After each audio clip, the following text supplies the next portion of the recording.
Dalawang lalaki ang naaresto ng mga otoridad sa Barangay Agasian, Ilagan City, Isabela dahil sa paglabag sa Article 151 ng Revised Penal Code o Resistance and Disobedience to Agent of Person in Authority, Republic Act 10591 o ang Comprehensive Firearms and Ammunition Regulation Act at Republic Act 9516 o Legal Possession of Explosives. Kinilala ang suspek sa mga alias na Mike Aaron, 50 anyos, may asawa, magsasaka at pasahero ng tricycle, at Francis Jade, 53 anyos, may asawa, driver ng tricycle at kapwa sila residente ng Ilagan City, Isabela. Ayon sa paunang investigasyon ng Ilagan Component City Police Station, nagsagawa ng mobile patrol ang mga kapulisan sa kahabaan ng Barangay Fugu patungong Barangay San Antonio nang mapansin nila ang isang puting tricycle na walang ilaw at bumabaybay sa gitna ng kalsada. Tinangka ng mga pulis na abutan ang tricycle upang paalalahanan ang driver na buksan ng ilaw.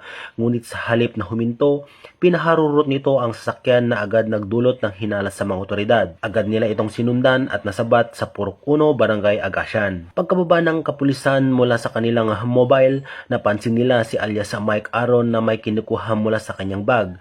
Agad siyang pinigilan ng mga pulis at natuklasan ang isang baril sa loob ng naturang bag. Narecover rin ang isang magazine na naglalaman ng 5 bala. Sa isinagawang karagdagang pagsusuri, natagpuan sa loob ng toolbox ng tricycle ang isang hand grenade. Dinala sa ICCPS ang mga suspek kasama ang narecover na ebidensya para sa mas malalim na investigasyon at kaukulang disposisyon. Samantala, nagpahayag ng papuri si Police Brigadier General Roy B. Parena, Acting Regional Director ng Police Regional Office 2, sa mga tauhan ng ICCPS sa kanilang matagumpay na epektibong pagpapatrolya. Ang epektibong pagpapatrolya ay malinaw na patunay na ang ating matatag na paninindigan laban sa kriminalidad at sa patuloy na pagtataguyod ng kapayapaan sa ating mga komunidad. Sa pagkakakumpiska ng mapanganib na armas na ito, higit tayong mapapalapit sa ating layunin na mapanatili ang kaayusan at seguridad ng publiko.